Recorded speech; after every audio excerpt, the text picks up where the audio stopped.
En 1978 sort un timbre sur les économies d'énergie. 5 ans plus tôt, en 1973, le premier choc pétrolier provoque une montée globale du prix du baril de pétrole dans le monde. Tout commence lors de la guerre du Kippour, conflit entre Israël, la Syrie et l'Égypte.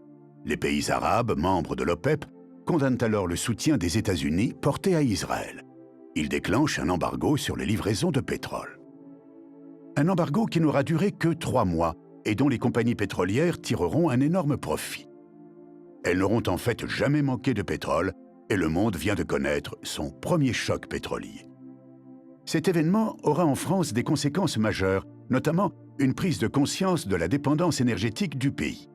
Valéry Giscard d'Estaing restaure le changement d'heure en 1976 et il intensifie le programme nucléaire civil engagé par Georges Pompidou.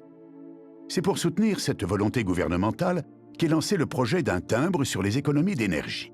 Parmi les maquettes proposées sera retenue la main de l'homme maîtrisant une boule d'énergie.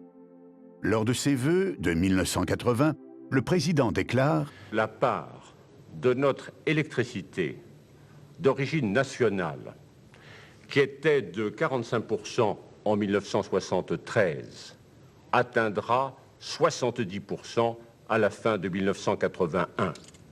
Le lacet passé autour de notre cou sera desserré d'autant. » Le timbre sur les économies d'énergie, émis en 1978, vient nous rappeler pourquoi la France a fait le choix, à l'époque, de l'énergie nucléaire.